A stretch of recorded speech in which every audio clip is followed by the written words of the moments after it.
टूटे हुए प्लेन में गरीब बहुओं ने बसाया ससुराल। माँ, हम कब थे सिर्फ दाल रोटी ही खा रहे हैं। मुझसे अब सूखी दाल रोटी नहीं खाई जाती। माँ, कुछ अच्छा बनाकर खिलाओ ना।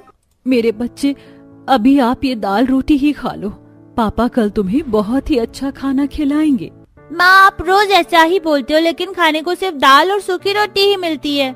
अपने बच्चों की बातें सुनकर विजय का दिल भर आता है और उसकी आंखों से झरझर आंसू बहने लगते हैं और वो खाने से उठकर घर से बाहर आ जाता है।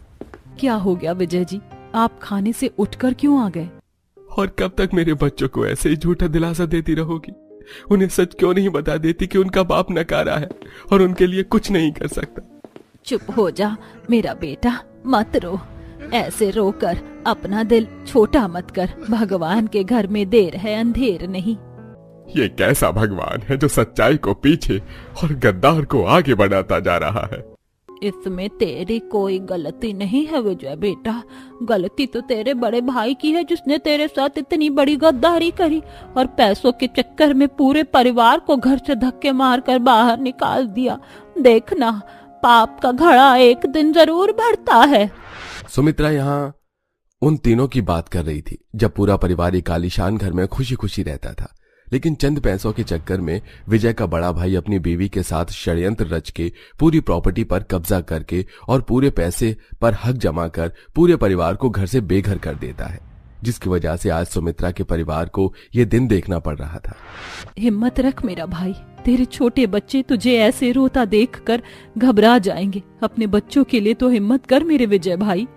सारे परिवार के लोग विजय को हौसला देकर घर के अंदर लेकर आते हैं और खाना पीना खाकर जमीन पर बिस्तर लगाकर सो जाते हैं। अगले दिन सुबह माँ, मेरे पेट में बहुत तेज दर्द हो रहा है। माँ, कुछ करो ना माँ। विजय जी, हीनू की तबीयत बहुत ज्यादा खराब हो रही है। इसको जल्द से जल्द डॉक्टर के पास ले जाना होगा। विजय घबराते हुए अपनी छोटी बेटी को अस्पताल लेकर जाता है। घबराने वाली बात नहीं है, लेकिन काफी समय से ये बासी खाना खा रही हैं, जिस वजह से इनकी ये हालत हुई है। देखिए, मैंने कुछ दवाइयां दे दी हैं, आप इन्हें खिला दीजिएगा। अगले दिन सुबह, अरे रामलाल, क्या हाल है तेरे?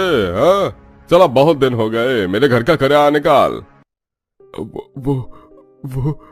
वो सेठ जी, अभी तो हमारे पास एक भी रुपया नहीं है। कल रात मेरी छोटी पोती की तबीयत भी बहुत ज्यादा खराब हो गई थी, जो पैसे थे उसके इलाज में लग गए। अरे क्या क्या क्या कहा तूने? एक भी रुपया नहीं है? अरे मैं ही पागल हूँ जो हर बार तुम गरीबों पर दया खा जाता हूँ। लेकिन बस अब और नहीं, अभी क्या अभी मेरा घर खाली करो, नहीं तो मैं पूरे परिवार को घर से धक्के मार के बाहर कर दूंगा। भगवान के लिए ऐसा मत करिए मेरे दो छोटे बच्चे, मैं उन्हें लेकर कहाँ जाऊंगी? अरे मेरे आगे रोना धोना मत कर, मैंने सबका ठेका नहीं ले रखा। मेरे भरोसे बच्चे पैदा किए थे क्या? चल अब निकल जा मेरे घर से। मकान मालिक उन सबको धक्के मार के घर से बाहर निकाल देता है। सभी लोग घर की तलाश में इधर उधर भटक रहे होते हैं। तभी भोला और हीनू अपनी माँ से कहते हैं, माँ, हम कब से ऐसे इधर उधर भटकते जा रहे हैं? सुबह से कुछ नहीं खाया, मुझे बहुत तेज भूख लग रही है। हाँ मेरे बच्चों, बस थोड़ी दूर और चलो, फिर मैं तुम्हें कुछ खाने को देती हूँ। चलते चलते रीना की नजर एक सड़क पर रखे डस्टबिन पर जाती है और रीना उस डस्टबिन के पास जाकर के, भाभी ये क्या कर रही हो आप? तो और क्या करूं कोमल, मेरे दोनों छोटे बच्चों ने कल रात से कुछ नहीं खाया और अभी मेरे पास अपने बच्चों को खिलाने के लिए कुछ नहीं है। मैंने इन गंदी रोटी को अपने आंचल से साफ कर दिया है ताकि मैं अपने बच्चों का भूखा पेट भर सकूं। रीना उन रोटी को अपने दोनों बच्चों को खिलाती है और फिर से पूरा परिवार सड़क पर घर की तलाश में निकल जाता है। हे भगवान, अब ये बूढ़ा शरीर एक और कदम भी नहीं चल पाएगा। मेरे घुटनों ने तो जवाब दे दिया है बहू, बस अब यहीं रुक जा। दादी माँ, आप ठीक तो है ना? क्या हुआ आपको? रीना, अब हमें यहीं रुकना होगा।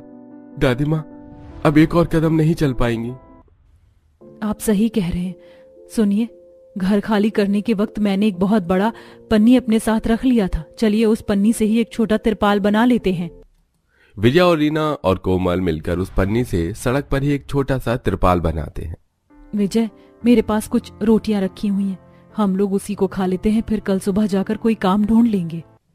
गरीबी और लाचारी से जूझता हुआ परिवार डस्टबिन से निकली हुई उस गंदी रोटी को खाकर अपनी रात गुजार रहा था। तभी देर रात जब पूरा परिवार अपने छोटे से तिरपाल में सो रहा होता है कि तभी अचानक अरे कौन है इस तिरपाल के अंदर? खाली करो इसको। कौन है? सुनाई नहीं दे रहा? क्या डंडे बजाना शुरू करूं क्या? क्या हुआ सर? क्या हुआ? अरे इस बीच सड़क पर तुझे किसने अपनी झुग्गी लगाने को कहा? तुम जैसे लोग आए दिन सड़क पर ऐसे झुग्गी बनाकर बस जाते हो। अभी के अभी इसको खाली करो या मैं इसको अभी तोड़कर फेंकूं। हाँ? भगवान के लिए हम लोगों पर थोड़ी तरस खाइए। इन छोटे बच्चों को लेकर इस रात में मैं कहाँ जाऊंगा? मत करिए हमारे साथ ऐसा। अरे अगर तुम जैसे लोगों पर मैंने तरस खाना शुरू कर दिया तो आए दिन कोई ना कोई यहाँ पर सड़क पर ही झुग्गी बनाकर रहने लगेगा। रुको, तुम लोग ऐसे नहीं मानोगे। मुझे तुम्हारी झुग्गी खुद यहाँ से तोड़ के फेंकनी पड़ेगी। भगवान आपको कभी माफ नहीं करेगा। हम जैसे लाचार लोगों पर आपको जरा भी तरस नहीं आई कि मैं अपने इन 2 छोटे बच्चों को लेकर रात में कहाँ जाऊंगी। अब रीना अपने पूरे ससुराल वालों के साथ दर दर की ठोकरें खा रही थी, लेकिन उसे रहने की कोई जगह नहीं मिल रही थी। काफी दूर चलने के बाद वो एक सुनसान जंगल में आ जाती है, जहाँ उसकी नजर एक टूटे फूटे प्लेन पर पड़ जाती है। ये देखिए माँ जी, यहाँ एक टूटा फूटा एरोप्लेन पड़ा हुआ है।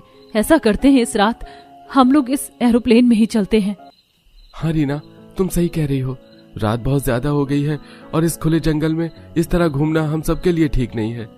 रीना के कहने पर अब रीना का पूरा परिवार, पूरा ससुराल उस एरोप्लेन के अंदर आता है। सभी लोग एरोप्लेन की चीजों को निहार रहे होते हैं। ये देख भाई, इसमें तो खिड़की भी है और ये गद्देदार सीट कितनी मुलायम है। सुनिए जी, मुझे किसी की दर्द में करहाने की आवाज आ रही है। ये आवाज तो उस तरफ से आ रही है, चलो चलकर देखते हैं। अरे ये तो पायलट है। इनके शरीर पर काफी जख्म लगे हुए हैं। हमें जल्द से जल्द इनकी देखभाल करनी होगी। अभी तो हमारे पास कोई भी घर नहीं है और हमें इनकी देखभाल भी करनी है। ऐसा करते हैं, अब हम सभी लोग इस एरोप्लेन के अंदर ही अपना घर बना लेते हैं ताकि हम उनकी देखभाल तरीके से कर पाएं। रीना अब अपने पूरे ससुराल वाले के साथ उस टूटे प्लेन में आकर बस जाती है। वैसे इस टूटे प्लेन के घर में भी कोई दिक्कत नहीं। अच्छा खासा गद्दा है, खिड़की है, सारी फैसिलिटी है इस टूटे फूटे प्लेन में। रीना का पूरा ससुराल उस टूटे प्लेन के घर में बहुत खुश था और उसी जख्मी पायलट की सेवा भी कर रहा था। माँ जी, मैंने इस पायलट को यहाँ पर लिटा दिया है और हल्दी वाली पट्टी उनके जख्मों पर लगा दी है। इससे उनके दर्द को आराम मिलेगा और हल्दी एंटीबायोटिक होती है तो इनका जख्म भी जल्दी भरने लगेगा। ऐसे कुछ समय गुजरता है और एक दिन पायलट को होश आना शुरू होता है। नहीं, अभी आप उठने की हालत में नहीं है। अभी आप आराम करिए और अगर आपको कुछ चाहिए तो मुझे बोलिए, मैं आपको लाकर देती हूँ। नहीं, अब मैं ठीक हूँ।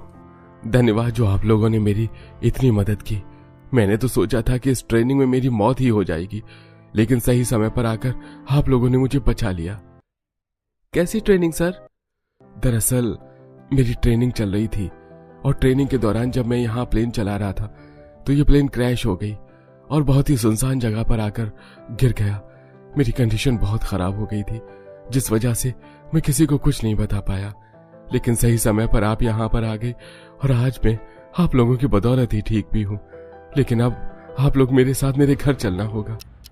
पायलट अब उस गरीब परिवार को अपने आलीशान घर में लेकर जाता है, जहाँ पायलट की माँ विमला अपने बेटे को देखकर कहती है, हरीश मेरा पायलट बेटा तू ठीक है? कब से तेरी राह तक रही है तेरी माँ, कहाँ था तू? माँ अगर आपको शुक्रिया अदा करना है तो इन लोगों का करिए। आज आपका बेटा इनकी बदौलत ही आपकी आंखों के सामने है। हरीश अपनी माँ को उन गरीब परिवार की सारी दास्तान बताता है, वो कैसे उस प्लेन में आए और किस तरीके से उसकी मदद करी। ठीक है हरीश जी, अब हम लोग चलते हैं। आप अपना ध्यान रखिएगा। रुको विजय, तुमने मेरे इकलौते बेटे के लिए इतना किया है, क्या मैं तुम्हारे लिए कुछ नहीं कर सकती? मैं जानती हूँ कि तुम एक बेघर थे, गरीब थे और उस लाचारी में भी तुमने मेरे बेटे की जान बचाई। अब मेरा फर्ज बनता है कि मैं तुम्हारी मदद करूं। विमला अपने इकलौते बेटे के वापस आने से बहुत खुश थी, इसलिए वो खुश होते हुए विजय के गरीब परिवार को एक सुंदर सा घर देती है और हरीश उसे अपनी कंपनी में वॉचमैन की नौकरी देता है, जिसके बाद से विजय का पूरा परिवार उस घर में खुशी खुशी गुजर बसर कर रहा है। माँ ये रसोई तो कितनी सुंदर और कितनी चमक रही है, ये सोने की रसोई। मैं तो अब ऊपर जाऊंगा ही नहीं। माँ मेरा बिस्तर तो तुम नीचे ही लगा देना, मैं तो खाकर नीचे रसोई में ही सोऊंगा, अपनी इस पुश्तैनी रसोई में। आखिर हमें ये जगह मिल ही गई। यहाँ पर रखी हर एक चीज सोने की है। बहू ध्यान से करना सारे काम। अब मुझे यकीन हो रहा है कि हमारे बाप दादा ने जो पुश्तैनी रसोई के बारे में बताया था वो कोई झूठ नहीं था। आखिर एक पुश्तैनी सोने की रसोई जमीन के नीचे कहाँ से आई और कैसे गरीब परिवार को मिली, आइए ये जानने के लिए कहानी में आगे बढ़ते हैं। माँ 2 दिन हो गए खाना नहीं खाया। आपको आदत है भूखे रहने की, हमें नहीं। आज तो मुझे खाना खाना है। बच्चों क्यों अपनी माँ को तंग करने में लगे रहते हो? तुम्हारे पापा और दादा गए हैं ना खाने की तलाश में, थोड़ा तो सब्र रखो। दादी सब्र नहीं हो रहा, भूख की वजह से पेट दर्द होने लगा, चक्कर आ रहे। कहीं ऐसा ना हो कि मैं भूख से ही मर जाऊं। नहीं मेरे बच्चे, ऐसी अशुभ बातें अपने मुंह से मत निकालो। देखो हम खाना लेकर आए हैं, आज हमारा पूरा परिवार एक साथ खाना मिलकर खाएगा। इतना सारा खाना? आप इतना सारा खाना कैसे लाए और आपको इतनी चोट कैसे लगी? पापा जी आपके तो सर से खून बह रहा है, ये सब कैसे हुआ? बहू तुम हमारी चोट मत देखो और पहले बच्चों को कढ़ाई में गरम करके खाना दो। मैं 2 पत्ते भी लेकर आया हूँ, हम लोग इस पत्ते पर रखकर खाना खा लेंगे। उस दिन पूरा परिवार जैसे तैसे खाना खाता है। इसी तरह कुछ दिन बीत जाते हैं और विनोद विक्रम के साथ नौकरी की तलाश करता है, पर उन्हें कहीं नौकरी नहीं मिलती। ऐसे ही एक दिन, माँ हमने कल रात को खाना खाया था, आज 24 घंटे हो गए, क्या हमें आज भी खाने को नहीं मिलेगा? दादी आप तो कहती थी कि हमारे पूर्वज बहुत अमीर रह चुके, हमारी पुश्तैनी रसोई भी है जहाँ पर बहुत सारे सोने के सामान रखे। हम अपनी उस पुश्तैनी रसोई में क्यों नहीं चले जाते?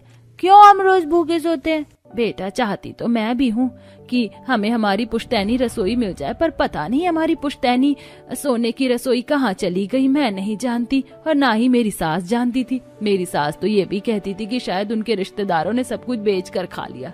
अब पता नहीं हमारी पास सच में कोई पुश्तैनी सोने की रसोई है भी या नहीं। बच्चों अब दादी को परेशान मत करो, आज हमारी किस्मत में खाना नहीं है, हमारी किस्मत में इसी तरीके से भूखे सोना लिखा है। चलो पानी पीकर सो जाओ। बच्चे अपने परिवार वालों की हालत को समझने की कोशिश करते हैं और पूरा परिवार पानी पीकर सो जाता है। अगले दिन एक बार फिर विक्रम और विनोद काम की तलाश पर जाते हैं। भैया मुझे सारे काम आते हैं, आपके पास कोई काम है तो कृपया करके मुझे दे दो। अरे तुम जैसे गरीबों को मैं क्या काम दूं? मेरे पास कोई जगह नहीं है, जाओ यहाँ से। मालिक रोड पर कोई अमीर औरत लंगर बांट रही है, मैं तो लंगर खाने जा रहा हूँ। क्या लंगर बट रहा है?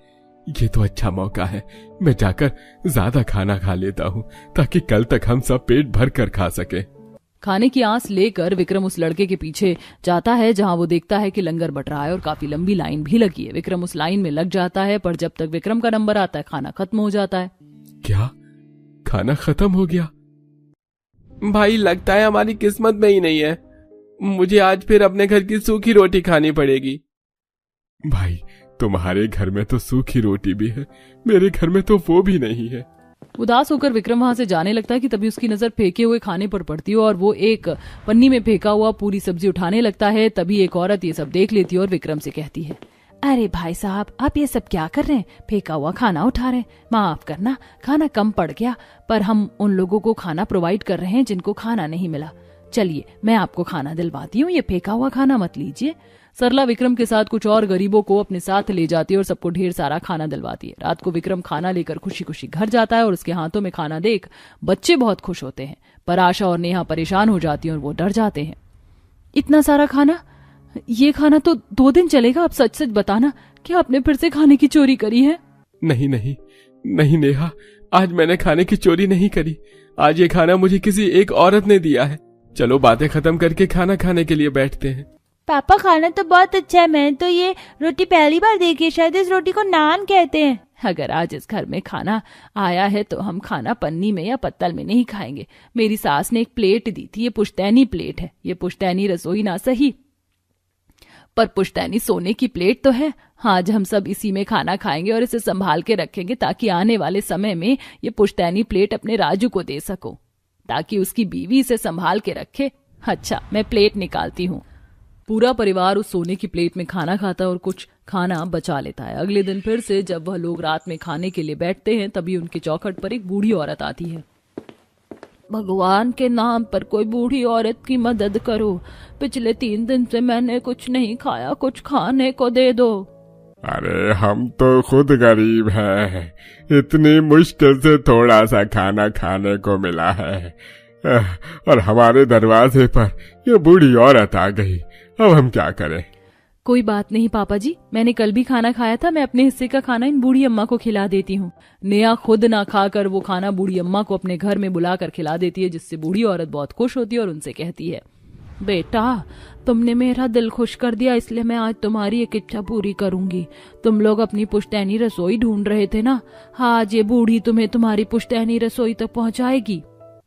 इतना बोलकर बूढ़ी औरत 3 बार अपनी लाठी जमीन पर मारती है और उस जमीन पर गोल सा गड्ढा टाइप में ढक्कन बन जाता है, जिसे खोलकर पूरा परिवार अंदर जाता है और उन्हें अपनी पुश्तैनी रसोई नजर आती है। वहां पर रखी हर एक चीज, स्लिप, दीवार, बर्तन, चूल्हा, सिलेंडर, यहाँ तक कि दीवारों पर टंगी उनके पूर्वजों की फोटो भी सोने की बनी होती है।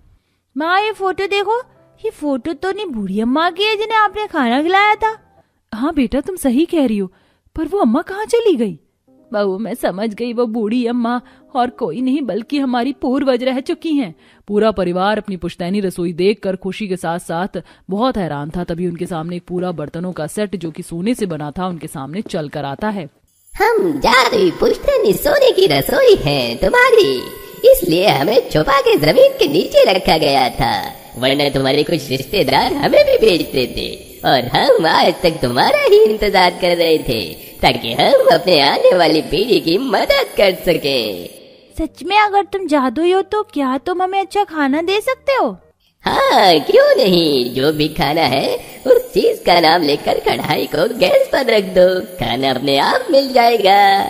सोने के बर्तन के इतना बोलते ही आशा और नेहा जादुई सोने का गैस जलाकर उस पर कढ़ाई और पतीला रख देते हैं और बच्चे जो खाना मांगते हैं उनके सामने आ जाता है। वाह, पिज्जा, चाउमीन, बर्गर सब मिल गया जो मैं खाना था। ये सब कुछ हमने कभी नहीं खाया, बस लोगों के मुंह से नाम सुना था। आज हम पेट भर के खाएंगे माँ। अब मुझे ऊपर घर में नहीं जाना, मैं अपनी सोने की रसोई में ही रहूंगी नीचे। नेहा, माँ, पापा हमें हमारी पुश्तैनी रसोई मिल गई, सोने के बर्तन मिल गए, पर हम कब तक जादुई बर्तनों से मदद लेते रहेंगे? हमें काम की तलाश जारी रखनी चाहिए। हमारी सारी जरूरतें जादुई सोने के बर्तन पूरी नहीं कर सकते, ये केवल हमारा पेट भर सकते हैं। सही कहा तुमने, हम सिर्फ तुम्हें खाना दे सकते हैं, पैसे नहीं। इसके लिए तुम्हें कमाना होगा और तुम्हारे घर से आधे घंटे की दूरी पर एक बर्तन की दुकान में जगह खाली है, तुम्हें वहाँ अच्छी नौकरी मिल सकती है अगर तुम आज शाम तक चले जाओ तो।